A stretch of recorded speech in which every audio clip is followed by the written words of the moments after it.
नमस्कार। सगरमाथा टेलिभिजनको प्रस्तुति कार्यक्रम प्रश्न समयको विशेष प्रस्तुति निर्वाचन विशेषमा यहाँलाई स्वागत छ। म सुनिल दाहाल। 753 स्थानीय तहमा वैशाख 30 गते निर्वाचन हुँदैछ। यो निर्वाचन अत्यन्तै पेचिलो बनेको छ। सत्ता गठबन्धन छ, त्यो सँगसँगै प्रतिपक्ष पनि सानातिना गठबन्धन बनाउने प्रयासमा छ। कहीँ बनेको छ, कहीँ बनेको छैन। सत्ता गठबन्धन भित्र पनि किचलो देखिएको छ। महानगरपालिका, उपमहानगरपालिका लगायतका केही स्थानमा सत्ता गठबन्धनले चुनावी गठबन्धन गरेको छ भने केही पालिकाहरूमा अझै पनि समस्या देखिएको छ। बाँकी उम्मेदवारको पनि टाउको दुखाइ बनेको छ। सत्ता पक्षहरूलाई भने प्रमुख प्रतिपक्ष सत्ता पक्षको गठबन्धनलाई तोड्ने प्रयासमा लागि परेको छ। निर्वाचन अत्यन्तै पेचिलो बनेको छ। उम्मेदवारहरू मत माग्न घर दैलोमा पुगिरहेका छन्। विभिन्न किसिमका नारा र एजेन्डा बोकेर घर दैलोमा पुगेका उम्मेदवारहरूलाई विभिन्न किसिमका प्रश्न गरिएका छन् मतदाताले। त्यो सँगसँगै कसरी यो अग्नि परीक्षाबाट उम्मेदवारहरू विजय हुन्छन्, सवाल सबैको यो पनि छ।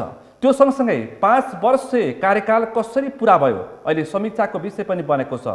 संहिताको कार्यान्वयनको पहिलो खुड्किलो स्थानीय तहको 5 वर्ष कार्यकालको सबैतिर समीक्षाको विषय बनेको छ भने केही स्थानमा उत्कृष्ट प्रमुखहरू पनि देखा परे भने अधिकांश स्थानहरूमा स्थानीय तहको बदनाम पनि भयो। आज हामी यो विषयलाई पनि केही रूपमा छलफल गर्ने प्रयासमा रहनेछौँ। आजको यो छलफलमा मसँग सहभागी हुनुहुन्छ ललितपुर महानगरपालिकाका मेयरका प्रत्याशी नेपाली कांग्रेस गठबन्धनबाट हुनुहुन्छ चिरीबाबु महर्जन। यहाँलाई स्वागत छ। हस्, धन्यवाद।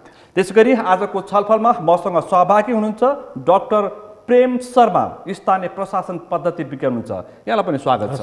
त्यसैगरी छलफलमा मसँग सहभागी हुनुहुन्छ गोकर्णेश्वर नगरपालिकाका मेयरका प्रत्याशी, उहाँ नेकपा एमालेबाट हुनुहुन्छ, प्रमुख प्रतिपक्ष दलबाट उद्धव विष्ट। यहाँलाई पनि स्वागत छ। यहाँहरू तिनैजनालाई म विशेष रूपमा स्वागत गर्न चाहन्छु। यो व्यस्त समयलाई थाँती राखेर थोरै समय उपलब्ध गराइदिनु भएकोमा म चिरीबाबु महर्जनबाट यो कार्यक्रम प्रारम्भ गर्छु। चुनाव निकै पेचिलो बनेको छ।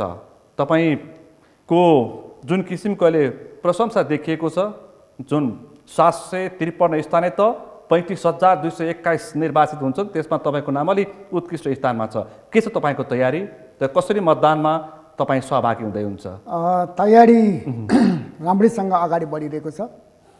पार्टीबाट मलाई टिकट प्राप्त भयो। दोस्रो कार्यकाल तपाईँको? दोस्रो कार्यकालको टिकट प्राप्त भयो र नगरवासीहरू पनि मसँग मेरो कार्य विगत 5 वर्षको कार्य गराए र त्यो नतिजामुखी देखेको कारणले चाहिँ नगरवासीहरू पनि ज्यादै नै खुसी हुनुहुन्छ।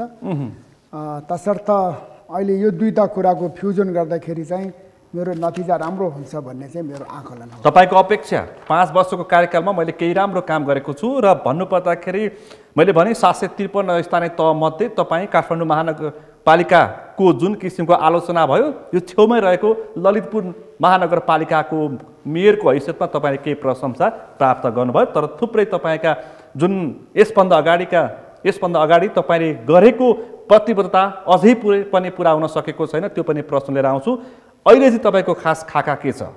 अहिलेको खास खाका भनेको चाहिँ अब मेरो 5 वर्षे कार्यकालमा र त्योभन्दा अगाडि म 3 पटक वडा अध्यक्ष भइसकेको, यो दुईटा पदमा बसेर लगभग 20 वर्षको 18देखि 20 वर्ष काम गरेको जुन अनुभव छ, त्यो अनुभवलाई चाहिँ अब आउँदो 5 वर्षमा चाहिँ उच्च स्तरको कार्य गरेर देखाउनुको निमित्त सहायक सिद्ध हुनेछ भन्ने मेरो ठम्याइ हो। अब यो कुरामा चाहिँ आम नगरवासीको पनि यसमा चाहिँ पुरापुर समर्थन भएको देखिएको छ। यसभन्दा अगाडि तपाईँले तयारी पारेको र प्रतिबद्धता व्यक्त गरेको त्यो जाउला खेल, लगन खेलदेखि त्रिपुरेसम्मको त्यो मोनोरेल चाहिँ चल्छ होइन?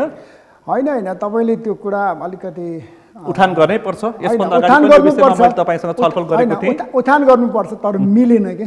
कसरी? यो मोनोरेलको कुरा भनेको चाहिँ काठमाडौँ महानगरपालिकाले उत्थान गरेको अनि यो चाहिँ चक्रपथको लगभग 30 किलोमिटरको लम्बाइमा यो राख्ने भन्ने कुरा थियो।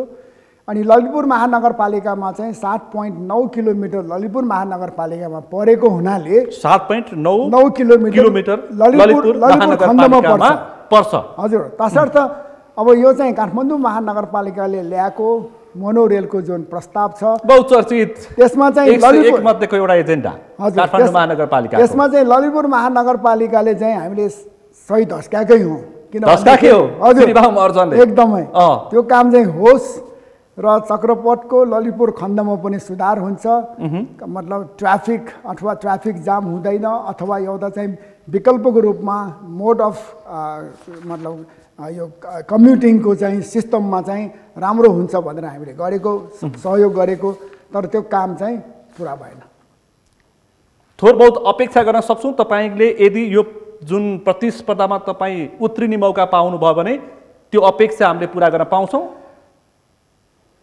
अझ पनि त्यो चाहिँ अलिक गाह्रो छ अझै पनि गाह्रो छ किनभने त्यो उत्रिने भन्ने कुरा त म उत्रिन्छु तपाईँलाई त्यो विश्वास छ मलाई त्यो विश्वास छ अनि तर अब मोनोरेल चलाउने भन्ने सन्दर्भमा चाहिँ चक्रपथमै चलाउनु पर्ने भएको कारणले गर्दाखेरि ललितपुरको 7.9 किलोमिटर खण्ड निर्माण गर्दाखेरि जति समय लाग्यो अब बाँकी 20 भन्दा बढी किलोमिटर बनाउनको निमित्त कति समय लाग्दो हो हाम्रो आउँदो कार्यकाल पनि सकिन्छ होला तसर्थ गाह्रो चाहिँ त्यस अर्थमा छ त्यसकारण यो स्थानीय तहले होइन कि यो केन्द्रीय सरकारले बनाउनु पर्छ त्यसमा ललितपुर महानगरपालिकाले साथ दिन्छ होइन त्यो पनि होइन के हो त त्यो पनि होइन चक्रपथको निर्माण चाहिँ स्थानीय सरकारको जिम्मेवारी होइन मैले केन्द्रले यस्ता महत्त्वपूर्ण आयोजनाहरू केन्द्रले आयोजना निर्माण गर्नुपर्छ स्थानीय तहले साथ दिनुपर्छ होइन हामी साथ दिन्छौँ ठिक छ यस्तो राम्रो प्रोजेक्टहरू आओस् ललितपुर महानगरपालिका त 10 औँलाले छाप हालेर हामी सहयोग गर्छौँ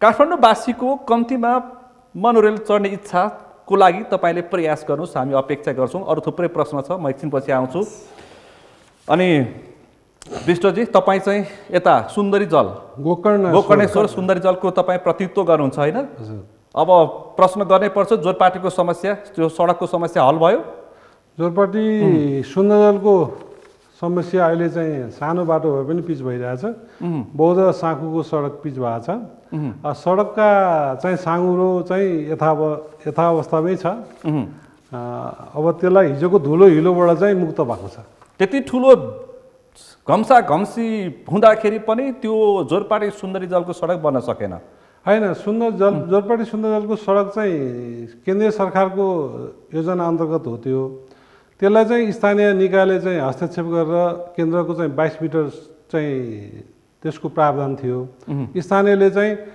14 मिटरमा चाहिँ कायम गरे हुनाले त्यसमा ठुलो समस्या रह्यो पछि चाहिँ केन्द्रीय सडक मन्त्रीसँग बस्दाखेरि हामीले चाहिँ अब यथास्थितिमा त्यो सडक सधैँ चाहिँ धुलो हिलोमा राख्नुहुन्न जे छ अवस्था छ सरकारी प्रति जग्गामा सार्वजनिक जग्गाबाट 22 मिटरै कायम गर्ने र बाँकी जग्गाहरूमा जे छ जे अवस्थामा छ त्यसलाई त्यही अवस्थामा त्यसलाई कालोपत्रे गर्ने भन्ने सहमतिको आधारमा त्यसलाई कालोपत्रे गर्ने हुन्छ तपाईँ अहिले प्रतिस्पर्धा गर्दै हुन्छ यसभन्दा अगाडि सन्तोष चालिसे हुनुहुन्थ्यो नेपाली कङ्ग्रेसबाट उहाँले त्यहाँ मेयरको काम गर्ने अवसर प्राप्त गर्नुभएको थियो तपाईँ फेरि प्रतिस्पर्धामा उत्रिनु भएको छ अब तपाईँलाई म सुरुमा सोध्छु जनताले तपाईँलाई किन मतदान गर्ने के छ तपाईँको खास तपाईँलाई विश्वास गर्ने एजेन्डा के छ तपाईँलाई अब मलाई जनताले गोकर्णेश्वर विश्वासिलो तरिकाले आश्वासनका पोका प्रस्तुत नगर्नुहोस् होइन म एकदम पहिलादेखि नै म जनप्रतिनिधि 54 सालको पनि गाविस अध्यक्ष भएको हिसाबले मलाई त्यो अनुभव छ म चाहिँ यो पद चाहिँ राजनीतिक पद होइन यो चाहिँ स्थानीय तह भनेको एउटा जनताको नजिकको सरकार हो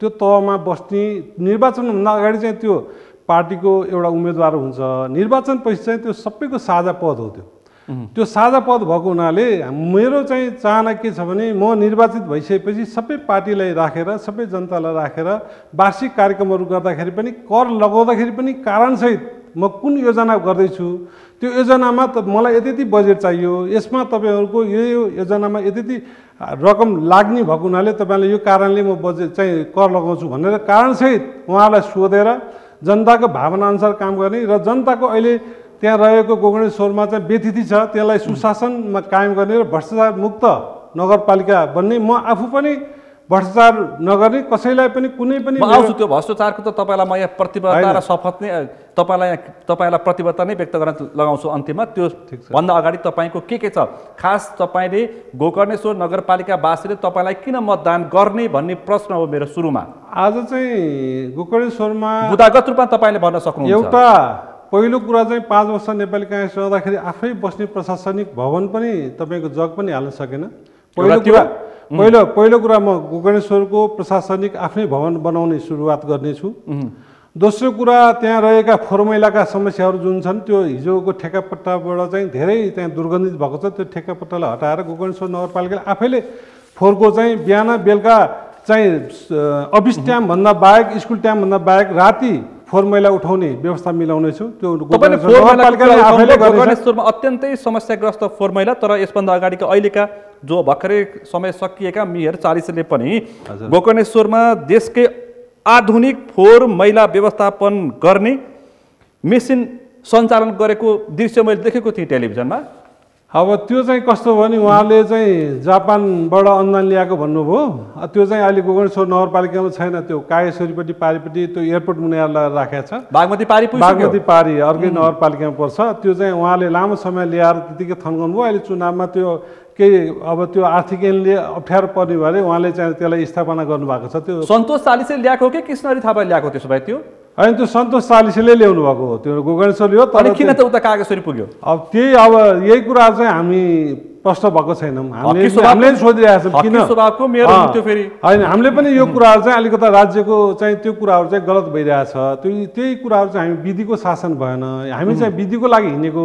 शासनमा पनि तपाईँ प्रतिबद्ध हुन्छ। एकदम विधिको शासनमा नगर्नुहोस्, तपाईँले जनताले बुझ्ने भाषामा प्रश्न पार्नुहोस् है। थुप्रै प्रश्न छ तपाईँसँग, समय थोरै छ, तपाईँहरू व्यस्त हुनुहुन्छ, समय उपलब्ध गराउनु भएको छ। अरू के छ तपाईँको? होइन, मेरो योजना चाहिँ के छ भने पहिला कुरो चाहिँ म विधिको शासन लागू गर्ने एउटा अनि त्यहाँ विकासमा हजुर त्यहाँ नगरपालिकामा म जनताका गुनासोहरू सुन्ने एउटा हेल्प डेस्क राख्छु, हटलाइन सेवा पनि राख्छु। तत्कालै जनताले कुनै पनि काममा चाहिँ झन्झट रहित नगरपालिका बनाउन चाहन्छु र सकेसम्म हामी अहिले प्रविधि मैत्रिक बनाउनलाई पेपर रहित नगरपालिकाको लागि म कोसिस गर्नेछु। त्यसलाई अहिले नयाँ ढङ्गले लिएर जाने। गोकर्णेश्वर नगरपालिकालाई एक घर एक धारा अहिले खानेपानीको समस्या छ। खानेपानी सबै नगरपालिकाभित्र चाहिने पूर्वाधारका चाहिँ सबै कुराहरू खानेपानी, सडक, शिक्षा, स्वास्थ्य सबै बाटो आउँछ, तर खानेपानीको समस्या त्यही छ। काठको सहर, पत्ती मुनिको अँध्यारो हो।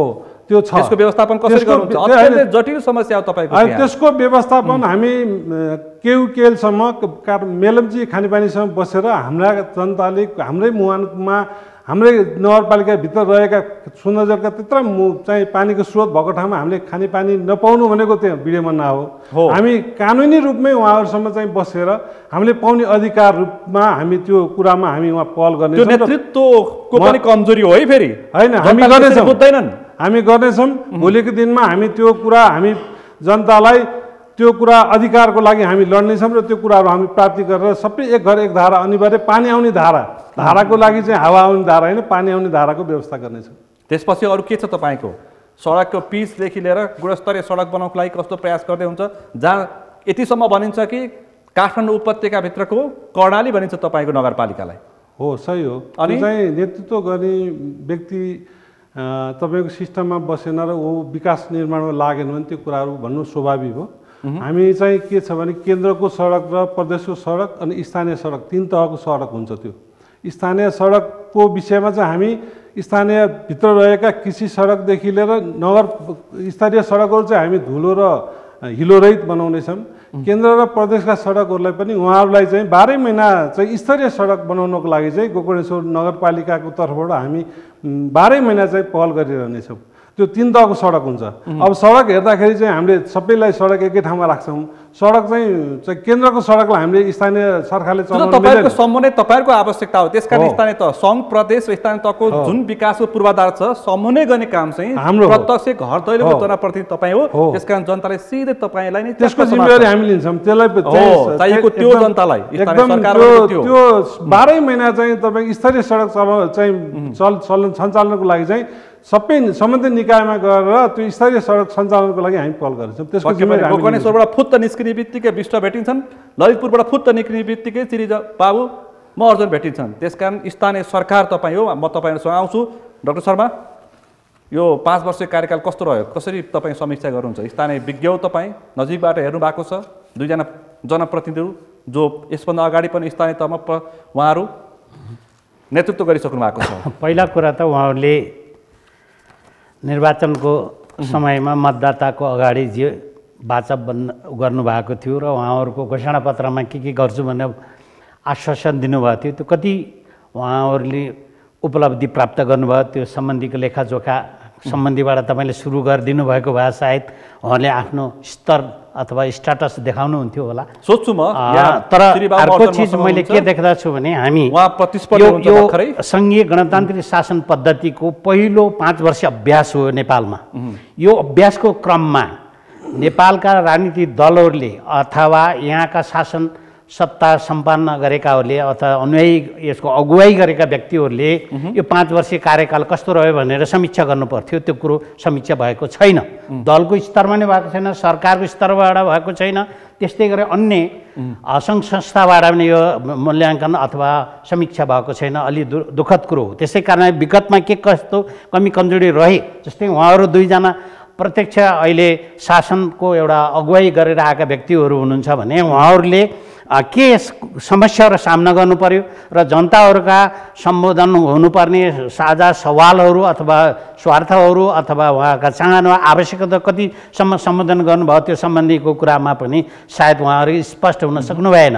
र उहाँहरूसित स्पष्ट कुरा के खाका हुनु पर्थ्यो भने उहाँहरूको कार्यकाल 5 वर्षको कार्यकालमा उहाँहरूको कार्ययोजना हुनु पर्थ्यो। त्यो कार्ययोजनाभित्र कति उपलब्धि भयो कति भएन उहाँलाई प्राप्त हुने बजेटको लगभग खाका त उहाँलाई थाहा हुन्छ, अलमोस्ट एउटा बजेटको प्राप्त हुने स्तर त उहाँलाई थाहा छ। त्यो अनुसारको एउटा योजनाभित्र बसेर कार्यक्रम सञ्चालन गर्नुभएको भए सायद अब मनोरेलका कुरादेखि लिएर खानेपानीका कुरादेखि लिएर यो समस्या त यसरी रहन्थ्यो जस्तो मलाई लाग्दैन।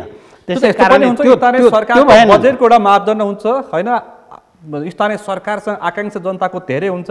अहिले नै युरोप चाहिएको छ जनतालाई, किनकि यत्रो प्रविधिको विकास छ।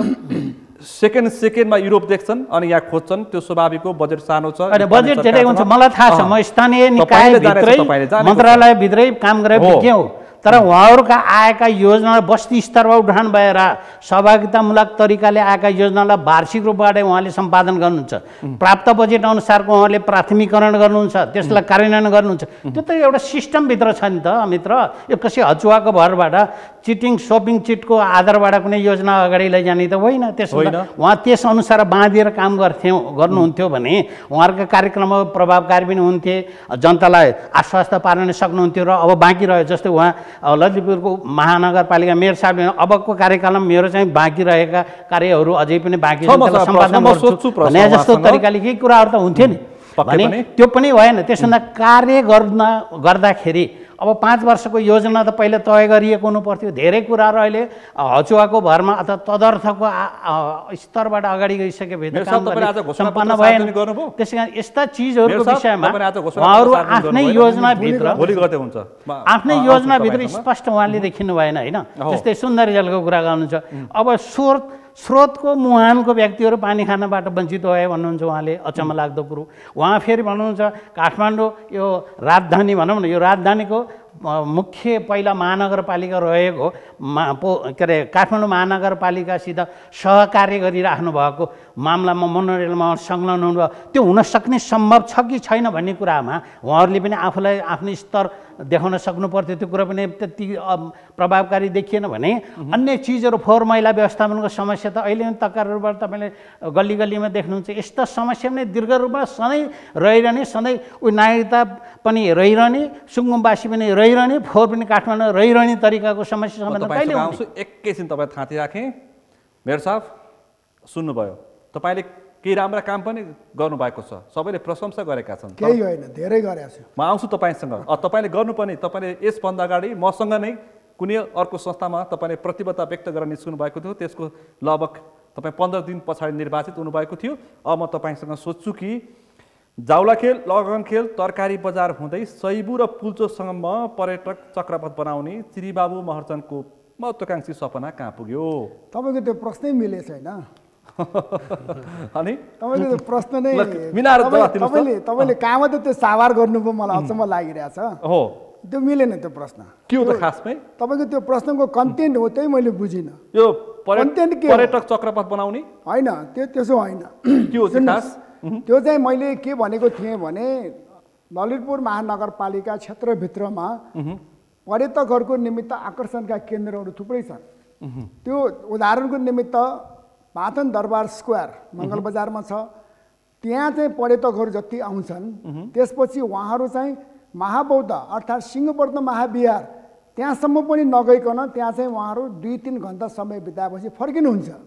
तसर्थ मैले भनेको चाहिँ के त भन्दाखेरि पाटन दरबार स्क्वायरमा आउने पर्यटकलाई सिंहवर्धन महाविहारमा लाने, महाबौद्धमा लाने, त्यसपछि हरिसिद्धि, खोकना, बुङ्गमती यो क्षेत्रमा पनि लानको निमित्त चाहिँ हामी पहल गर्ने भन्ने चाहिँ थियो।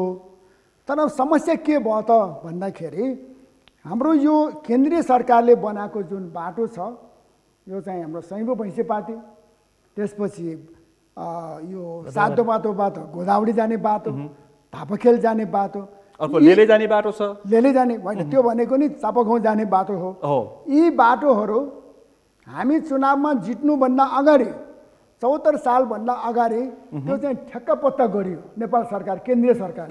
यो 8 मिटरभन्दा बढी भएको कारणले हाम्रो जुरिस्डिक्सनभित्र परेन। यो 2074 सालमा केन्द्र सरकारले बोलपत्र आह्वान गरेर बस ठ्याक्कै हो, मिल्छ त्यो चाहिँ। तर त्यो पछि अहिलेसम्म हेर्न जानुहोस् त, अघि मेयर साहबको प्रत्याशी उद्धवजीले भने जस्तै उद्धवजीले भने जस्तै यो बाटो अहिलेसम्म पनि सिद्धिएको छैन। एकदम हिलाम्बे धुलाम्बे कि त्यहाँ अब पर्यटक लगेर हामीले बेचोट गर्नु छ र पहिला त्यो बाटो सिद्धिनु पर्यो। भैँसे पार्टीको सडक जहाँ राज्य सञ्चालकका मुख्य व्यक्तिहरू ती बस्छन्। त्यसैले मैले चाहिँ को बस्दैन त्यहाँ, सचिवदेखि मन्त्री बाहलदेखि को बस्दैनन्। त्यहाँको जग्गा भयङ्कर महँगो छ। अनि कारण त्यहाँ चाहिँ भिभिआइपी करोड नागिसकेको छ, बाटो छ, लाख रुपियाँको पनि छैन। त्यही त भिभिआइपी एरिया छ। अनि तर त्यहाँ जाने बाटो सङ्घीय सरकारले टेन्डर गर्यो तर अहिलेसम्म सिधेको छैन। तसर्थ मैले एउटा पत्र लेखेँ, एकदमै आवेशमा आएर मैले पत्र लेखेँ, यी बाटोहरू ललितपुर महानगरपालिकालाई हस्तान्तरण गरिदिनुहोस्, हामी सुख दुःख गरेर बनाउँछौँ भनेर मैले लेखेँ। तर जवाफ चाहिँ पाएको छैन। तसर्थ समय सक्यो, जवाफ आएन, छैन, प्रोजेक्ट पनि सिद्धिएको छैन नि। अब 74 सालभन्दा अगाडि टेन्डर गरेको बाटो अहिलेसम्म बनिसकेको छैन भनेपछि त्यो बाटो जहाँ कि 8 मिटरभन्दा बढी भएको कारणले हामी स्थानीय सरकारले एउटा किलर ठोक्ने अधिकार पनि हामीसँग छैन। तर गाली चाहिँ हामीले भक्कु मार खानुपर्ने कस्तो विदम बनायो। तसर्थ ती बाटोहरू पनि मेरो ललितपुर महानगर क्षेत्रभित्र परेको त्यो 7.9 किलोमिटरको चक्रपथ पनि मलाई दिनुहोस्, हामी सुख दुःख गरेर मेन्टेन गर्छौँ, राम्रो पार्छौँ, कसैले छिची भन्नु नपर्ने गरी व्यवस्थापन गर्छौँ भनेर भनिरहेकै छौँ। यति कुरामा हामीले गाली खानु परेको बाहेक अन्य कुरामा चाहिँ स्थानीय सरकारको म प्रमुखको हैसियतले मैले गाली खानु परेको छैन। तपाईँले गरेको काममा भूकम्पले क्षति भएका पुरातात्विक सम्पदाको पुनर्निर्माणमा तपाईँले 85वटा भन्दा बढी सार्वजनिक पार्टी पौवाको पुनर्निर्माण गर्नुभएको रहेछ होइन? 85 होइन 77वटा। यहाँ 85वटा भनि आएको छ मलाई, 77वटा छ। र त्यो सँगसँगै तपाईँले 70वटा ढुङ्गेधारा बिउताउनु भएछ। त्यो पनि मिलेन। तपाईँको त इन्फर्मेसन सोर्स नै गलत भयो। ललितपुर महानगर क्षेत्रभित्रमा चाहिँ 67वटा ढुङ्गेधाराहरू छन्। अब त्यो मध्ये लगभग 80% चाहिँ मृततुल्य छन् र मनसुनको टाइममा चाहिँ आधी जतिमा फेरि पानी आउँछ। तर अहिलेको अवस्थामा हुन त अहिले प्री मनसुनको टाइम भयो, अब अलिअलि पानी चाहिँ आउन थाल्यो। तसर्थ त्यो ढुङ्गेधाराहरूमा चाहिँ अहिले जुन रफ्तारमा पानी सुक्दै गयो त्यो हाम्रो निमित्त चाहिँ एउटा ठुलो डिजास्टर हो। यो रिकभर नै गर्न नसक्ने किसिमको डिजास्टर हो एउटा कुरा। तर पनि हामीले यसमा चाहिँ प्रयास जारी राखेका छौँ। के गर्दाखेरि बन्न यो फेरि पानी झर्छ भनेर हाम्रो चाहिँ भगीरथ प्रयत्न छ। पानीको समस्या र फोहोरको समस्या र मैले यहाँलाई भन्न कोसिस गरेको बरु एउटा धरहरा बनाउनु सजिलो होला, ढुङ्गेधारामा पानी झार्न गाह्रो छ। यो चाहिँ एउटा कुरा भयो। अनि जहाँसम्म तपाईँले चाहिँ यो पाती पौवाको कुरा गर्नुभयो, हामी जितेर आइसकेपछि हामीले अहिलेसम्ममा ललितपुर पुलचोक महानगरपालिकाको नाक्कै मुनिको समय फल्चा पाथीदेखि लिएर 77वटा अत्यन्तै चर्चाको शिखरमा पुगेको समय फल्चा पाथी राष्ट्रिय समाचार बनेको विषय तपाईले टुङ्ग्याउनु भयो, अन्तिममा आएर बनाउनु भयो। त्यो चाहिँ त्यो लगायत हामीले चाहिँ 77वटा पाती पौवाहरू ऐतिहासिक एकदमै हेर्दाखेरि रहर लाग्दो गरी हुने गरिकन हामीले चाहिँ निर्माण गर्यौँ। र त्यो सँगसँगै तपाईँले सडकमा स्मार्ट लाइट, स्मार्ट मुख्य सडकमा CCTV, साइकल लेनको विकासको प्रयास गर्नुभयो। यो तपाईँको प्रशंसा योग्य काम हो। तर सबैले चाहेका थिए कि हामीले पनि केही मत त्यहाँ लिएका थियौँ महानगरभित्र, तर पर्यटक चक्रपथको आवश्यकता छ भनेर आवाज उठाइरहेछ। ठिक छ, कसरी सम्बोधन गर्नुहुन्छ? होइन, यो पर्यटन चक्रपथको जुन मेरो प्लान थियो त्यो चाहिँ यी नेपाल सरकारको यो 4-5वटा बाटोहरू छन्, यो कम्प्लिट भइसकेपछि हाम्रो पर्यटकहरूलाई चाहिँ घुमाउनुको निमित्त यसका पूर्वाधारहरूको व्यवस्थापन चाहिँ मैले गर्नको निमित्त सुरु गरिसकेँ। अहिले हामीले यी बसेसहरू चलाउँदैछौँ।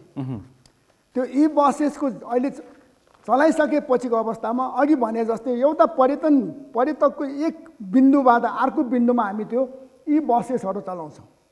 त्यसको निमित्त हामीले चाहिँ पर्यटन शुल्क लिँदाखेरि हामीले 72 घन्टाको भ्यालिडिटी भएको यी बस टिकट हामी दिन्छौँ, जसले गर्दाखेरि चाहिँ पर्यटकहरू पाटन दरबार स्क्वायरमा आउँदाखेरि फेरि पुनः 72 घन्टाभित्रमा चाहिँ पुनः उहाँहरू चाहिँ फर्केर हेर्न आओस् अथवा यी बिन्दुहरूमा चाहिँ उहाँहरू गएर चाहिँ हेरोस् भन्ने चाहिँ हाम्रो चाहना हो। अर्को प्रश्न, यसको निमित्त हामीले फेरि अहिले चाहिँ हामी निकट भविष्यमा 4वटा यी बस हामी चलाउँदैछौँ भने अर्को थप बसको निमित्त पनि हामीले साझा यातायातसँग सहकार्य गरेर हामीले चाहिँ MOU साइन गरेर हामीले चाहिँ रकम हस्तान्तरण गरिसक्यौँ। मेरो साहब अर्को प्रश्न छ, मेरो थुप्रै प्रश्न छन्, त्यसकारण छिटो जवाफ म तपाईँसँग अपेक्षा गर्छु। विश्व कला परिषदले पाटनलाई कला नगरी घोषणा गरे पनि महानगरले त्यो योजना पुरा गर्न सकेन, याद छ तपाईँलाई? त्यो तपाईँको प्रश्नै मिलेन भने यो प्रश्न सबै मैले तपाईँकै महानगरपालिकाबाट लिएर आएको। होइन सुन्नुहोस् न, अनि होइन सुन्नुहोस् न, विश्व कला परिषदले हामीलाई चाहिँ विश्वको 35औं कला नगरी घोषणा गर्यो हो। त्यो गरेर हामीलाई चाहिँ उहाँले सर्टिफिकेट दिनुभयो। त्यसमा चाहिँ डुज एन्ड डोन्ट्सको लिस्ट छ, यो गर, यो गर्नुहुन्न। हामीले we are going to audit every 2 years, प्रत्येक 2 वर्षमा हामी अडिट गर्छौँ भनेको छ। तर हामीले यो सदस्यता पाएको 3 वर्ष भयो, तर अहिले अडिट गर्ने वातावरण चाहिँ छैन, कारण कोभिडको कारणले गर्दाखेरि। र अब सम्भवतः अब कोभिड गइसक्यो, आवश्यकता चाहिँ छ होइन न, त्यो आवश्यकता त छ, त्यो त हाम्रो जिम्मेवारी पनि हो। त्यसकारण मैले प्रश्न सोधेको। हाम्रो त्यो जिम्मेवारीलाई चाहिँ हामीले वहन गर्नै पर्छ। र हिजोको अवस्थामा हाम्रो चाहिँ विश्व सम्पदा सूचीमा रहेको सहरको सम्पदाको सहरको स्ट्याटस यो छ भने उहाँले अडिट गर्दाखेरि यो स्ट्याटस चाहिँ अप हुनुपर्छ, नट बेलो, तल झर्न पाइँदैन। त्यो तल झर्यो भने उसले चाहिँ हामीलाई रेड जोनमा राख्छ, हामीलाई खबरदारी गर्छ। त्यसपछि उनले टाइम दिन्छ, ल within next 2 years you have to complete this भनेर भन्दाखेरि हामीले फेरि माथि लान सकेन भने सम्भवतः सदस्यताबाट खारेज गर्छ। तसर्थ यो क्षेत्रमा त हामी निकै संवेदनशील छौँ, हामीले काम गरिरहेका छौँ। तपाईँले गएर चाहिँ हेर्नुहोस्, हाम्रो पाटन नगर हेर्नुहोस्, 72 सालको भूकम्पले तहस नहस भएको, अहिले चाहिँ हामीले लगभग सबै मन्दिरहरू बनाइसक्यौँ। पुनर्संरचनामा धेरै काम गरेको मैले प्रशंसा पनि गर्छु, तर सँगसँगै पुरा नभएका विषय म तपाईँलाई उठान गर्छु। अब यो प्रश्न मिल्छ कि मिल्दैन, अर्को एउटा प्रश्न छ मसँग। यो प्रश्न के छ भन्दाखेरि पुस्तकालय, पाटन स्वास्थ्य विज्ञान प्रतिष्ठान, धापा खेलमा आयुर्वेदिक अस्पतालको योजना के भयो? यो प्रश्न मिल्छ कि मिल्दैन? अब मेरो पुस्तकालयको सन्दर्भमा चाहिँ ललितपुर महानगरपालिकामा जसरी सबै वडामा पुस्तकालय है फेरि मेरो साहब? होइन, मैले बिर्सेको छैन। होइन, सबै वडामा पुस्तकालय भन्दाखेरि प्रायः जसो वडामा पुस्तकालय छन्। तर मेरो सम्भवतः यी पुस्तकालय भने सुनेको थिएँ मैले। यी पुस्तकालय त्यो धेरै ठाउँमा व्यवस्थापन भइसकेको छ। तर मैले भन्न खोजेको कुरा चाहिँ ललितपुर महानगर क्षेत्रभित्रमा जसरी मदन पुस्तकालय ज्यादै ख्याति प्राप्त पुस्तकालय छ, त्यस्तै हाम्रोमा चाहिँ एउटा शारदा पुस्तकालय भन्ने चाहिँ कम ख्यातिको पुस्तकालय होइन, त्यो साह्रै महत्त्वपूर्ण पुस्तकालय थियो, महानगरपालिकाले सञ्चालन गरिआएको। तर 46 सालको जनआन्दोलनमा त्यो पुस्तकालय चाहिँ तारो बन्यो र त्यो पुस्तकालय बिग्रियो, सिद्धियो। तसर्थ मैले चाहिँ यो शारदा पुस्तकालयलाई फेरि रिभाइभ गर्ने, फेरि बनाउने भन्ने हिसाब किताब अन्तर्गत हामीले चाहिँ यो ललितपुर महानगरपालिकाको अहिलेको जुन भवन छ त्यो भवनबाट चाहिँ हामीले एनेक्स बी अर्को भवन 50,000 वर्ग स्क्वायर फिटको सेस्मोलोजिकली 8.5 अन्डर हेक्टर स्केलको डिजाइनको चाहिँ हामीले भवन बनाएका छौँ। र त्यहाँ चाहिँ हामी यो शारदा पुस्तकालयको निमित्त राम्रोसँग प्रोभिजनको व्यवस्थापन गरेका छौँ। तसर्थ हामी त्यो पुस्तकालय त्यहाँ स्थापना गर्छौँ। अब तपाईँलाई मैले यो 5 वर्ष कार्यकालमा तपाईँलाई नि मैले प्रश्न गरेँ 100 मा कति मत मैले पाएँ जस्तो लाग्छ मेरो साहब 100 मा कति मत अथवा कति अङ्क मैले पाएँ जस्तो लाग्छ अब आफैले आफूलाई विजेता घोषणा गर्नु पर्यो सो मूल्याङ्कन मैले 100 मा 90 पाएँ 100 मा 90 हजुर यसको मसँग आधार छ प्रशस्त आधारहरू छन् बुदागत रूपमा मलाई आधार प्रस्तुत नम्बर 1 मैले नै जुन किसिमको घोषणा पत्र तपाईको यो भनाइ नगरवासीले प्रत्यक्ष रूपमा हेरिरहेका छन् नगरवासीले नै दिएको अङ्क हो यो मैले उ गरेको होइन चिरिबाउ मर्जाले आफैले दिएको होइन कि नगरवासीले दिएको अङ्क हो दावा प्रस्तुत गर्नुस् अब किनभने मैले चाहिँ मतलब जुन घोषणा पत्र जारी गरे यसमा एउटा फ्लाइओभर तपाईले अघि भन्न खोजेको त्यही हो एउटा फ्लाइओभर नबनेको बाहेक लगभग अरु सबै काम भएको छ मैले अझ तिमीलाई एउटा प्रश्न गरेको थिएँ यति सानो सडक छ मेयर साहब तपाई प्रतिस्पर्धी हुनुहुन्छ महर्जनज्यू कसरी पुरा हुन्छ भन्ने प्रश्न पनि गरेको थिएँ मैले बिर्सेको छैन ठीक छ एउटा फ्लाइओभर नबनेको कारणले मैले मेरो से पाउनेमा अलिकति म तल झरेको हुँ तर त्यति बनाइदिएको भए त उत्कृष्टै हुन्थ्यो कतिपय कुराहरू त हाम्रो क्षमता भन्दा बाहिरको कारणले पनि नबनेको हुन्छ उदाहरणको निमित्त यो फ्लाइओभर हामीले चाहिँ अध्ययन गरायौँ अध्ययनको रिपोर्ट चाहिँ पोजिटिभ आयो तर हाम्रो फ्लाइओभर गएर चाहिँ काठमाडौँमा माइती घर र त्रिपुरेश्वरको बिचमा जापान सरकारले बनाइदिने फ्लाइओभरमा जोडिनु पर्थ्यो नि त त्यताको फ्लाइओभर बन्ने नामो निशानी छैन अनि हाम्रो बनाएर चाहिँ कहाँ ल्यान्डिङ गर्ने त्यसकारण अलिकति डाक्टर साहब पनि सोचो स्थानीय तहको अलिकति आलोचनाको विषय के हो भन्दाखेरि म कुन स्थानीय तहमा कुन तरिकाले काम गर्न सक्छु भनेर मूल्याङ्कन गर्न चुके जहाँ केन्द्र र प्रदेशले गर्न नसक्ने काम पनि कहिलेकाहीँ स्थानीय तहले म गर्छु भन्न हौसे हैन त्यो आरोप तपाईले खेप्नु परेको छ अलिकति त्यो आरोप यो फ्लाइओभरमा पनि जोडिन्छ है हैन होला त्यसमा म त्यसमा विमति जनाउँदिन तर केन्द्रले बनाएपछि हामी बनाउने प्रदेशले बनाएपछि हामी बनाउने भनेर बसिराख्यो भने यो हातमा चाहिँ दही जमिसक्छ स्थानीय सरकार भनेको 5 वर्षको लागि आएको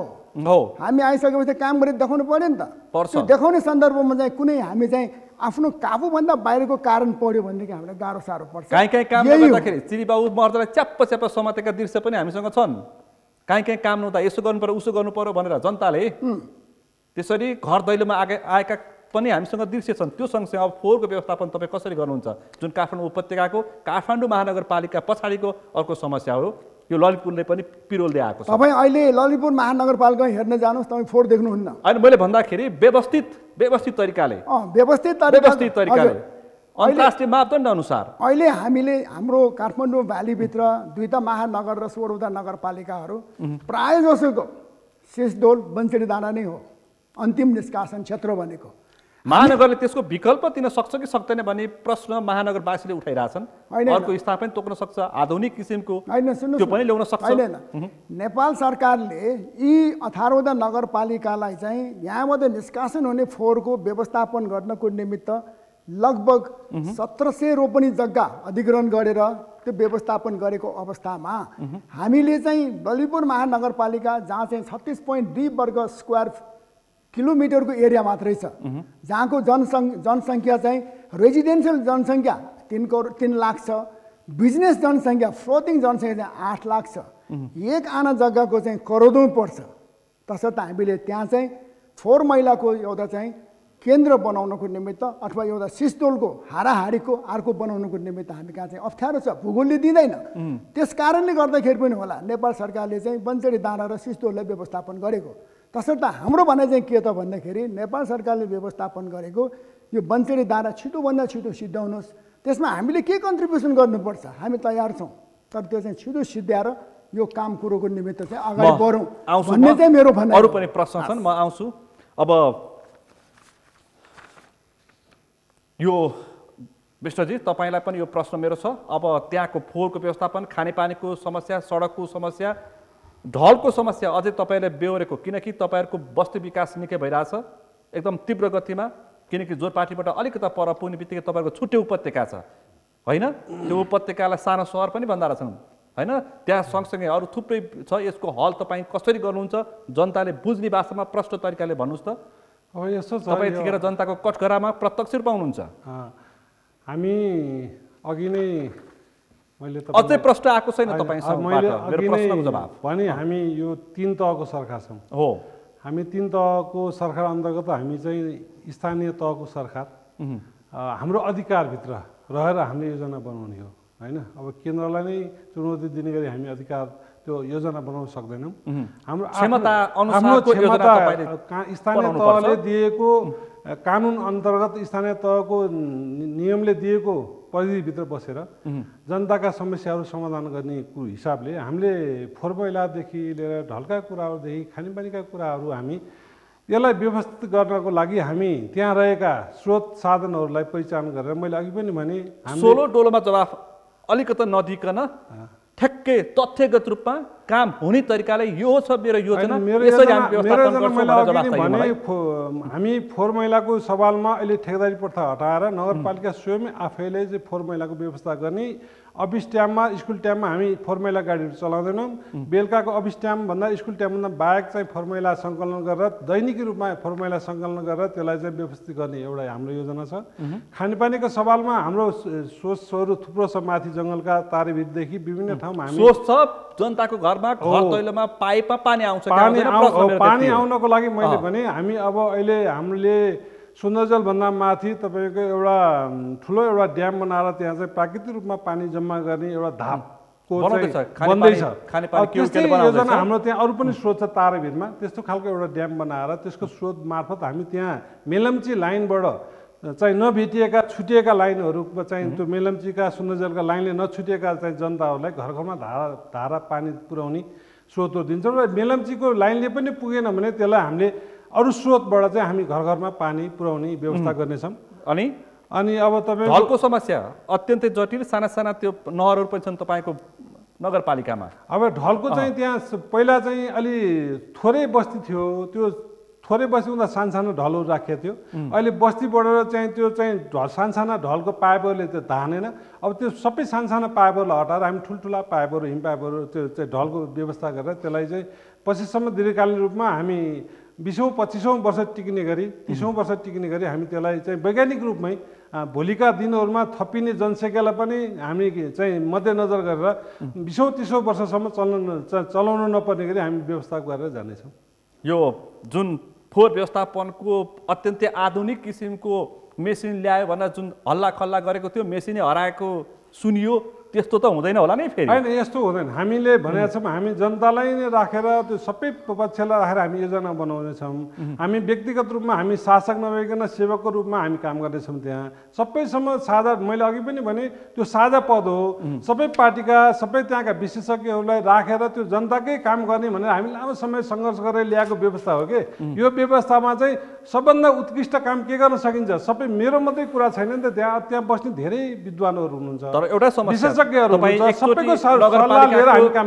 नगरपालिकाको तपाईँले एउटा पदमा आफ्नो कार्यकाल पुरा गरिसकेको हुनाले मैले अर्को प्रश्न, 2076 सालमा सडक विस्तार सुन्नुहोस् है, गोकर्णको रूपसेटार स्थित सडक छेउमा घर जग्गा मिचेर जबरजस्ती बाटो बनाएको र त्यस विरुद्ध नगरपालिकाले व्यवस्था गरेको र मानिसलाई सुकुम्बासी बनाएको भनेर यो किसिमका आरोप सुनेका थियौँ। त्यसको समाधान कसरी गर्नुहुन्छ?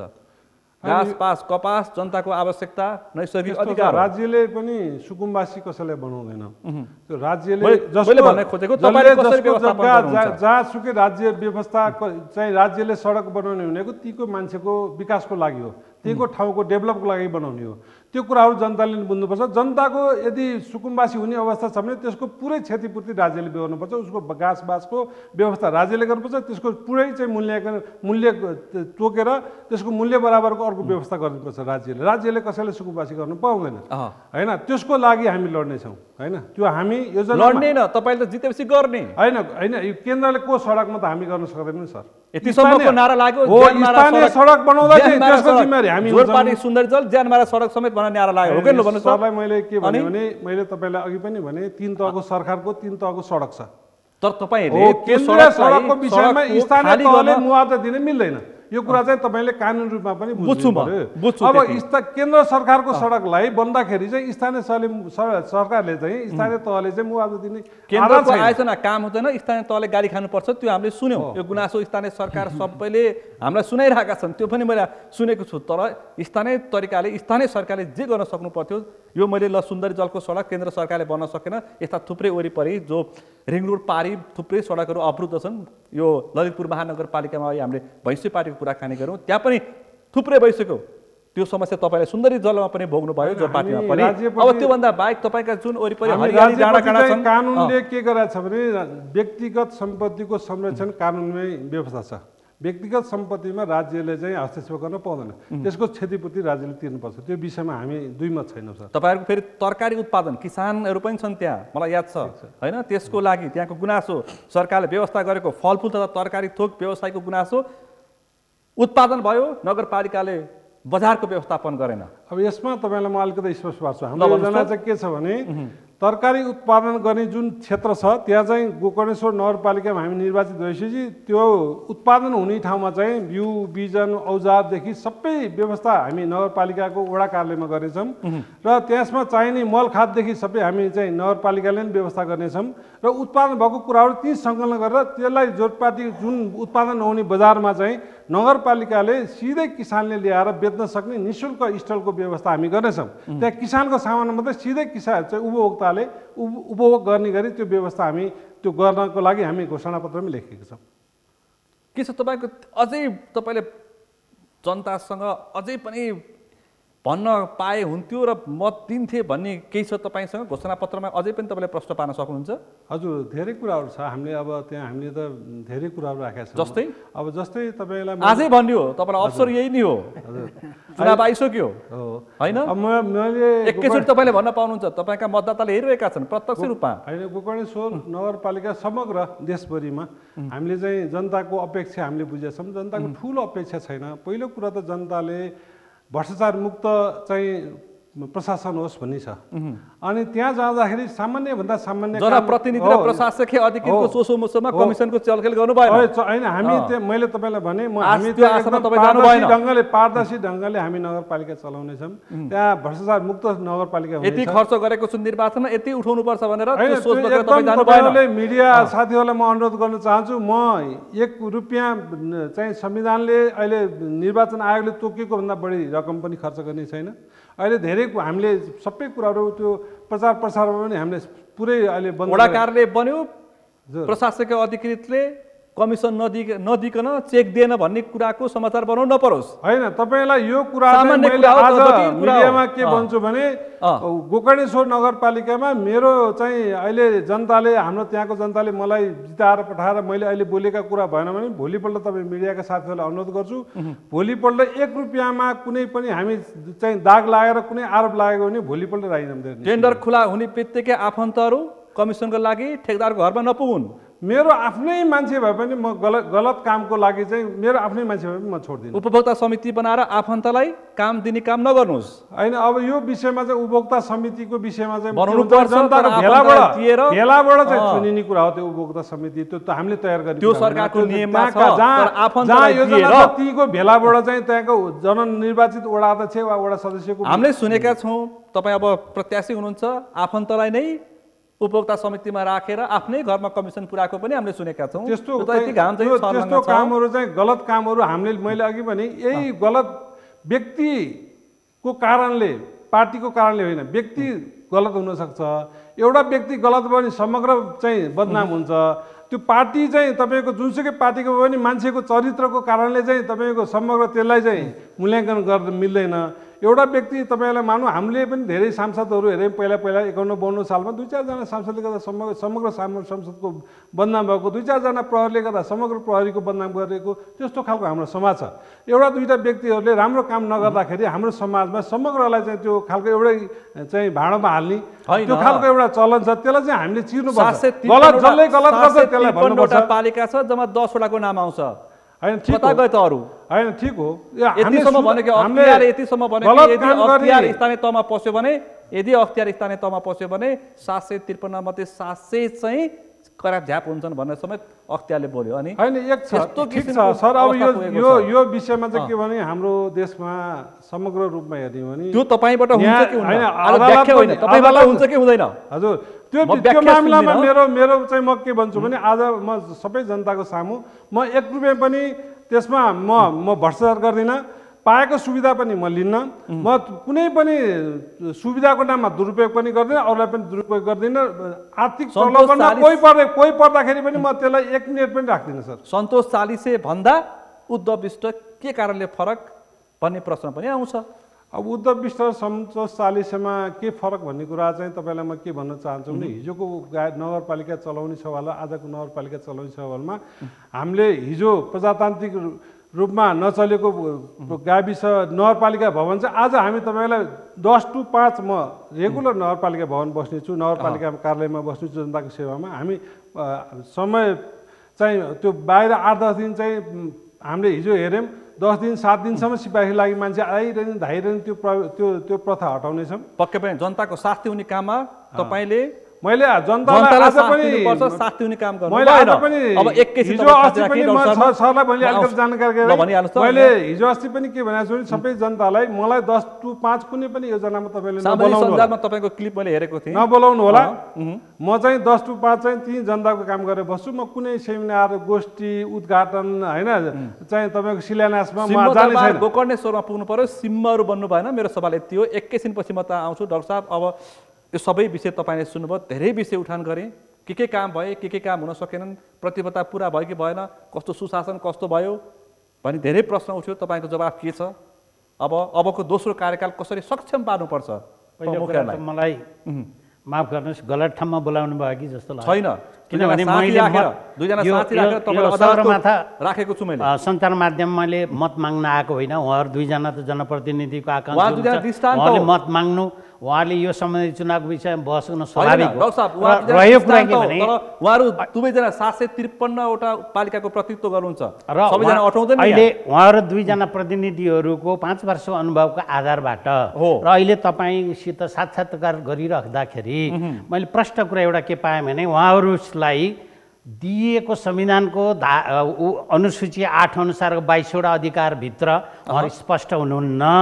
पहिला थाहा पाइराख्नुहोस्। सुन्नुहोस् है, दोस्रो कुरा जस्तै अहिले ललितपुर महानगरपालिका मेयर साहबले भन्नुभयो तपाईँ दुईजनाले प्रयोग गरे शब्दमा मेरो चाहिँ सहमति छैन। जस्तै तपाईँ चक्रपथको कुरा गर्नु, चक्रपथ होइन, त्यो पर्यटकीय पथ चक्र हो। त्यो भने गन्तव्यहरू जाने त्यो चक्र भन्नुभएको चक्रपथ होइन। त्यो चक्रपथ भनेको छुट्टै हो। अलिक प्रश्न जनताले बुझ्ने भाषा भने यो र उहाँहरूले राखेको एउटा मैले देखेको छु, मेयर साहबले गरेको हरियो लाइन लगाएर एउटा साइकल पदयात्रा गर्नुभएको छ। जुन पदयात्रा त्यो साइकल यात्राको लागि गरिएको छ, सायद मैले आजसम्म कुनै एउटा सिङ्गल साइकल हिँडेको पनि देखेको छैन। किनभने त्यो आवश्यकता छ कि छैन, सम्भव छ कि छैन, ती कुराको आङ्कन नगरिकन, त्यसको फिजिबिलिटी स्टडी, सम्भाव्यता अध्ययन नगरिकन गरिएको म देख्दछु। रह्यो कुरा अधिकारको बाँडफाँडभित्र हेर्दाखेरिमा उहाँहरूलाई दुवैजनाले औँल्याइराख्नु भएको सडकको विस्तारको विषयमा या सडकको सरसफाइका कुरादेखि हाम्रो अधिकार जुधे भनेर भनिराख्नु भएको छ। उहाँहरूले अधिकार जुधेका कारणले काम गर्ने अख्तियारी छैन। त्यस कारणले स्पष्ट खालको धारा अनुसूची 8 अनुसार 22वटा अधिकारभित्रको सीमित अधिकार हुन्छ। उहाँले युनेस्को सम्पदा सूचीभित्र परेको क्षेत्र हो उहाँको। उहाँले जस्तै भक्तपुरले त राम्रो तरिकाले पर्यटकको भित्र आएर आर्थिक आर्जन गरेको पनि छ नि। एउटा यहीँ काठमाडौँ उपत्यकाभित्र यत्रो ज्वलन्त सफलताको उदाहरण छ नि भने उहाँले त्यसको प्रयास गर्न खोज्नु भएको। तर उहाँहरूको सम्पदाभित्र जस्तै पुलचोकमा उहाँहरूको पर्यटकको गाडी ओर्लन्छ भने पर्यटक त्यहाँ ओर्लन्छ, अथवा पाटन दरबार स्क्वायरमा ओर्लन्छ भने त्यसपछि कहाँ जाने भनेको र उहाँहरूको लिस्टिङ हुनुपर्ने हो। र त्यस क्षेत्रमा जाने कुरामा लिएर आएर अहिले आएर उहाँले घर भत्काएर अर्को बाटो बनाउने होइन। रहेको मौजुदा बाटोलाई कसरी समायोजन व्यवस्थित गर्दै लैजाने र पर्यटकलाई सुविधा हुने तरिकाले उहाँले भने 72 घन्टासम्म टिकट काटेर हामीले त्यो सुविधा दिन्छौँ, त्यो अत्यन्त राम्रो। तर गन्तव्य जाने एउटा सर्क्युट पुर्याउने यो पुरा नगरीसम्म पाटन देखाइ हुँदैन है भनेर उहाँले भन्ने किसिमको एउटा पर्यटकीय स्लोगन ल्याइएको हुनुपर्छ। गन्तव्यहरू अथवा प्रडक्टहरू अथवा त्यहाँ जाँदा पर्यटकले हेर्ने गोल्डन टेम्पलदेखि लिएर के भन्छ यो कुम्बेश्वरको मन्दिरदेखि लिएर धेरै भित्र सम्पदाहरू छन्। उहाँहरूको डिस्प्ले गरेको पनि देखिँदैन। उहाँहरूको नगरपालिकामै एउटा पुलचोकमै डिस्प्ले गरेर गराए पनि हुने हो होइन। यस्ता कुराहरू बिचमा उहाँहरूको त्यति ऊ चाहिँ छैन। त्यसो हुँदा उहाँ त अब अहिले त सबैलाई सजिलो कहाँ छ भने कोभिडका कारणले काम भएन भन्दै भइहालेको छ होइन।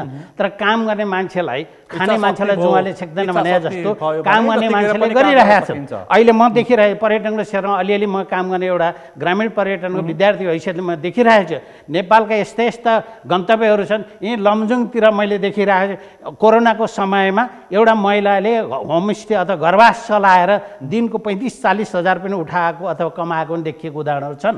नभएको यी क्षेत्र रहेको तपसिलका कुरा रहे।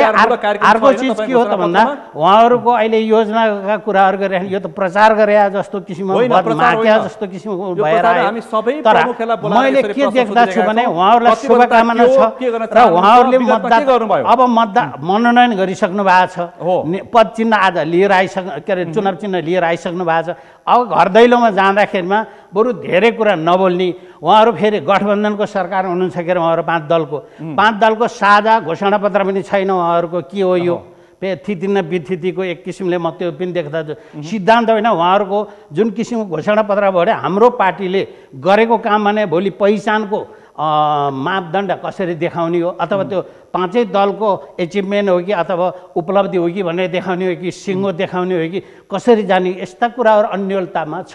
एनी हाउ चुनाव जिताऊ अनि पदमा जाऊ अनि त्यसपछि 5 वर्ष बिताऊ भन्ने किसिमको शैलीमा अगाडि बढिरहेको छ। त्यसको ठाउँमा उहाँ जस्तो सफल भनेर अहिले तपाईँले अलिकति परिचय दिइसक्नु भएको छ। उहाँलाई मैले शुभकामना कहाँ दिन्छु भने अहिले उहाँ घर दैलोमा जानुहुन्छ भने मैले सकेका कामहरू यो गर्न सक्छु। यो तरिकाले मलाई मतदानमा विश्वास गरिदिनुहोस्। मलाई त्यो तपाईँको सार्वभौम सत्ता अधिकार 5 वर्षको मलाई दिनुहोस् भनेर भन्न सक्नुहुन्छ। उहाँले त्यही सक्नुहुन्छ। तर धेरै जस्तो उहाँहरूले आफूलाई व्यक्त गर्न सकिरहनु भएको छैन। उहाँ जनप्रतिनिधि हुनुहुन्छ। यत्रो सञ्चार माध्यमबाट उहाँ आज सबैको अगाडि उभिराख्नु भएको छ भने उहाँले पनि त्यो गाउँको क्षेत्र हो। यो अहिले भर्खर नयाँ नगरपालिका त्यो नयाँ नगरपालिकामा भएका भौतिक पूर्वाधार के पुगेका छैन त्यसलाई सुधार गर्नुपर्ने स्तर उन्नति गर्नुपर्ने यावत कुराहरूको क्षेत्रमा उहाँले के गर्ने हो भन्ने कुराहरूको तर्फ अगाडि जानुपर्छ र आफ्नो योजना सम्भवका योजना प्राप्त हुने बजेटको लक्षित कति प्राप्त हुन्छ भनेको आङ्कन त्यसको आधारबाट कार्यक्रम गरेर अगाडि हामी आउँछौँ भन्ने तरिकाले आश्वासन गर्नुहोस् र मतदातालाई झुटो आश्वासन नदिनुहोस्। र अहिले उहाँले वचनबद्धता गर्ने भएको छ। भ्रष्टाचारका कुरा ठुल्ठुलो यो समस्या उहाँको मात्रै भ्रष्टाचार होइन। भ्रष्टाचार भनेको उहाँबाट मात्रै हुने यो निराकरण हुने होइन। मैले सुरुमा बिन्ती गरिसकेको छु तपाईँका दर्शकलाई बिन्ती गरिसकेका छु कि यो साझा सभामा ललितपुर महानगरपालिकाले मात्रै फोहोर व्यवस्थापन गरेर हुँदैन। यो 3टै महानगरपालिका होइन कि यहाँ 12वटै नगरपालिकाभित्रबाट त्यो सामूहिक रूपबाट समाधान गर्नुपर्ने आवश्यकता हुन्छ। त्यत्रो दीर्घ सोचको योजनाको विषयमा एकछिनको कुरा गरेर हुने हो र एकजनाले गरेर हुने त होइन। त्यसो हुँदा यस्ता योजनाहरू बनाउँदा सहकार्य र समन्वयको आधारबाट अगाडि बढ्छ र हाम्रा संविधानमा दिएका केही धाराहरूभित्र पनि त्यस्ता प्रावधानहरू त्यो प्रावधान अनुसार गर्दाखेरिमा सहकार्य समन्वय कार्य PPP मोडेलमा जान सक्ने पब्लिक प्राइभेट पार्टनरसिपबाट जान सक्ने योजनाहरू हुन्छन्। धेरै काम योजना र जनसहभागिता भनेको अहिले 0 हुन्छ। चाहे त्यो 10 के अरे 40-60 को भनेर हिजोको विगतको थियो भने पनि अहिले जनताले चाहे भने 60-40मा पनि काम गर्न तत्पर रहन्छन्। त्यसो हुँदा जनता परिचालन कति गर्ने जनसहभागिता कति जुटाउन सक्नुहुन्छ उहाँहरूलाई त्यो पनि आङ्कन गर्नुहोस्। त्यसो हुँदा अहिले जनसहभागिता त्यति सजिलो पनि छैन। अपनत्व गर्ने भनेको जनसहभागिता भएर हुने हो र योजना छन्। योजना तपाईँले भन्नुभयो योजना थुप्रो आउँछन् नि। सबैको योजना आफ्नो व्यक्तिगत हुन सक्छ तर कुन योजना हुन सक्ने हो जुन योजनाले सबैलाई आवश्यकता पुरा गर्छ भन्ने कुरा योजना छान्दाखेरिमा एउटा प्राथमिकरण गर्नु। पानी आवश्यक छ कि हावा आवश्यक छ कि खाना आवश्यक भन्दा मान्छेले पहिले खाना आवश्यक भनिहाल्छ स्वाभाविक हो। तर त्यसरी पानी भन्ला बिर्सला हावा त 2 मिनट नहुने बित्तिकै त हुन सक्नुहुन्छ। त्यो प्राथमिकरण गर्नुहुन्न उहाँहरूले। त प्राथमिकरण गरेर प्राप्त बजेटलाई मध्यनजर गरेर खर्च गर्ने आफ्नो कार्यक्रम हुनु पर्यो र ठुला योजना गर्दाखेरि सहकार्य हुनुभयो। छिमेकीको नगरपालिकासित अथवा वडासित मिलेर काम गर्नुपर्ने हुन्छ अनि केन्द्रीयसित प्रदेशसित स्थानीय तहमा गर्ने हुन्छ। उहाँहरू 22वटा अधिकार एकल अधिकार छ। उहाँले त्यो ऐन कानुन बनाएर काम निर्वाध तरिकाले गर्न सक्नुहुन्छ भने 15वटा अधिकारमा उहाँहरूले अरूसित मिलेर काम गर्ने अधिकारहरू पनि साझा अधिकारहरू हुन्छन्। त्यस क्षेत्रभित्र काम गर्नको निम्ति उहाँहरूले आफ्नो टिमलाई पहिला ओरिएन्टेसन गराउनुहोस्। तपाईँको जनप्रतिनिधि आउँछन् भने, निर्वाचित भएर आउँछन् भने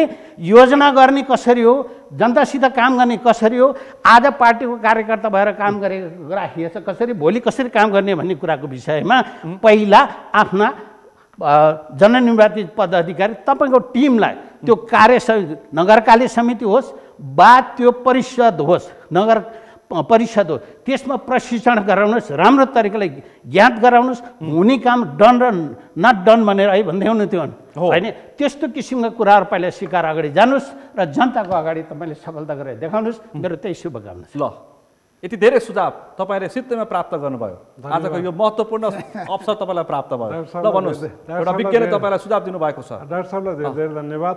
हामी डाक्टर साहबको सुझाव अनुसारै हामी अगाडि बढ्नेछौँ। समग्रमा मैले अघि पनि भने गोकर्णेश्वर नगरपालिकामा नगरपालिकाभित्र पर्ने पूर्वाधारका कुराहरू हामी सबै पूर्वाधारका कुराहरू सुरु गर्नेछौँ। अब 1, 2, 3, 4, 5, 6 भन्दाखेरि चाहिँ स्वास्थ्यको कुराहरू हामी नगर स्तरीय शिक्षा, स्वास्थ्य, रोजगार, कृषि, हरियाली बनाउनेदेखि थुप्रै कुराहरू छन् हैन। सबै कुराहरू छन्। म तपाईँलाई अर्को कुरा चाहिँ एउटा स्पेसल कुरा के भने हरियाली बनाउने नाममा चाहिँ हिजोको जस्तो चाहिँ फल नदिने बिरुवाहरू नरोप्ने हामीले चाहिँ अहिले घोषणापत्र पनि गरेका छौँ। गोकर्णेश्वर नगरपालिकामा सबै ठाउँमा चाहिँ बिरुवाहरू वृक्षारोपण गर्दाखेरि फल दिने आम्दानी हुने बिरुवाहरू मात्रै रोप्नेछौँ।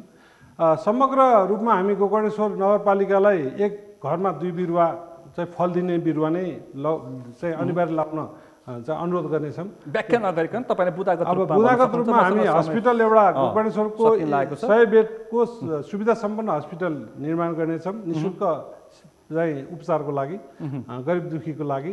अनि स्वास्थ्य शिक्षाको विषयमा हामी 12 कक्षासम्म शिक्षाको लागि छ, युवाको लागि शिक्षामा चाहिँ हामी एकरूपता, त्यहाँ प्राइभेट स्कुल र सरकारी स्कुलमा चाहिँ भेदभाव नहुने गरी एउटै ड्रेसअपमा हामी स्कुलमा चाहिँ त्यो ड्रेसअप लागू गर्नेछौँ। न कि यो युवालाई के छ, वृद्धलाई के छ, बालबालिकालाई के छ, महिलालाई के छ, चाहिएको त्यो छ। स्थानीय महिलाहरूको लागि पनि हामी, युवाहरूको लागि पनि हामी गोकर्णेश्वर नगरपालिकाको आफ्नै चाहिँ तपाईँको प्राविधिक चाहिँ भवन बनाएर 12 महिना चाहिँ ट्रेनिङहरू तपाईँको तालिम केन्द्रहरू सञ्चालन गरेर युवाहरूको स्वरोजगारको तालिमहरू दिनेछौँ। विज्ञान र प्रविधि के छ? हजुर, विज्ञान र प्रविधि अहिलेको सबैको विज्ञान प्रविधिको अहिलेको नयाँ टेक्नोलोजी अनुसार प्रत्येक हामी अघि नै पनि मैले पेपर रहित नगरपालिका सञ्चालन सेवा तपाईँले सुरु गर्ने प्रयास अनि प्रत्येक हामी नगरपालिकाभित्र अहिले पनि हामीले उहाँले अघि भने जस्तै हामी सबै सीसी क्यामेरा मार्फत सबै कन्ट्रोलहरू, बजार सफा गर्ने, त्यहाँ बाटोहरू अवरुद्ध भएका कुराहरूलाई पनि चाहिँ तपाईँको सीसी क्यामेरा मार्फत कन्ट्रोल गरेर त्यसलाई चाहिँ हामी व्यवस्थित गर्नेमा छौँ। तपाईँले यो जुन किसिमको एउटा खाका प्रस्तुत गर्नुभएको छ, जनताले हेरिरहेका छन्। यो प्रतिबद्धता यो 5 वर्षमा पुरा हुन्छ कि हुन्न, हामी फेरि तपाईँसँग पक्कै छलफल गर्नेछौँ। तपाईँ राजनीति गर्ने मान्छे हो। म अर्जुनज्यू, अन्तिममा तपाईँ के भन्न चाहनुहुन्छ? यस्ता थुप्रै सुझाव तपाईँले पनि प्राप्त गर्नुभएको छ। वृद्धलाई के छ, युवालाई के छ, महिलालाई के छ? हामीसँग त्यस्तो प्रशस्तै हामीसँग योजना, 2-4 बुदा भनिदिनुहोस् त। प्रशस्तै योजनाहरू छन्। तर त्योभन्दा पहिला हाम्रो डाक्टर साहबले चाहिँ अघि बाइसाइकल लेनको कुरामा चाहिँ उहाँको आफ्नो जुन विचार राख्नुभयो त्यो चाहिँ अलिकति त्यसमा म अलिकति पृथक कुरा राख्न चाहन्छु। अहिलेको जमानामा हामीले बाइसाइकल लेन बनाएकोमा चाहिँ सबले तारिफ गरेको छ, तर साइकल कुदेन। मैले पहिलो व्यक्ति डाक्टर साहब भेटाएँ जसले कि मतलब साइकल कुदेकै देख्न होइन पाउनु भएन, पाउनु पर्यो यति हो होइन न, प्रशस्त मात्रामा छ। हामीले बाइसाइकल लेन बनाइसकेपछिको अवस्थामा यति बाइसाइक्लिस्टहरू खुसी भएका छन् कि त्यो कुरा गरेर साध्य नै छैन। डाक्टर साहबले चाहिँ कुन बेला आउनुभयो त्यो त मलाई थाहा भएन। डेली मर्निङ वाक गर्छु होइन, तरै पनि त्यहीँको बासिन्दा। बाइसाइकल लेन नभएको ठाउँमा तपाईँ मर्निङ वाक गर्नुभयो र तपाईँ भरेभोलि चक्रपथमा बाइसाइकल मतलब मर्निङ वाक गर्नुहोस्। अहिले छैन, केही समयपछि त्यहाँ हामी इन्टरनेसनल स्ट्यान्डर्डको बाइसाइकल लेन बनाउँदै। कति किलोमिटर होला म भनिदिन्छु तपाईँको साइकल? हाम्रो 32.5 किलोमिटर हामीले बनाइसक्यौँ। अहिले चाहिँ हामीले 15.8 किलोमिटर चाहिँ इन्टरनेसनल स्ट्यान्डर्डको बाइसाइकल लेन बनाउँदैछौँ। बनाएको कुरालाई चाहिँ कमसेकम डाक्टर साहब जस्तो होइन, अति राम्रो लाग्यो हो मलाई। एकदम राम्रो लाग्यो। तपाईँले नयाँ अवधारणा ल्याउनु भयो, तपाईँलाई बधाई छ। व्यवस्थित हुनु पर्यो भन्ने मात्र आवश्यकता हो कि होइन? सुझाव हो यो। धेरै गरेको हो डाक्टर साहब, हामीले अध्ययन गरायौँ। हिँड्नु पर्यो नि त साइकल। होइन, सुन्नुहोस् न अध्ययन गराएर त्यसको चाहिँ जुन निचोड निस्क्यो त्यो निचोडलाई चाहिँ महानगरपालिकाको नगरसभाले अनुमोदन गरेको कुरालाई चाहिँ तपाईँले होइन भनेर कसरी भन्न सक्नुहुन्छ तपाईँले? होइन हो सबैले देखेको हो, मैले पनि देखेको। तर तपाईँ साइकल लेनमा बालुवा थुपारेको हुन्छ, निर्माण सामग्री थुपारेको हुन्छ, साइकलमा हिँडिराखेको हुँदैन। तपाईँ जस्तो विज्ञले यस्तो कुरामा चाहिँ सकारात्मक कमेन्ट गर्नुपर्छ, नकारात्मक कमेन्ट गर्नुहुन्न। बाइसाइकल लेन सम्बन्धी सङ्घीय सरकारको ऐन बनेको छैन, प्रदेश सरकारको अब यति भन्छौँ मेरो साहब, यसलाई व्यवस्थित गरिदिनु होला। हाम्रो आग्रह सुझाव त्यही हो, डाक्टर साहबको पनि सुझाव हो होइन, तर आग्रह होइन, यसलाई तपाईँले सुझावको रूपमा मान्दिनु होला। आजको यो विषय प्रसङ्गमा यति महत्त्वपूर्ण समय, व्यस्त समय दिनुभएकोमा तिनैजनालाई आभार व्यक्त गर्न चाहन्छु।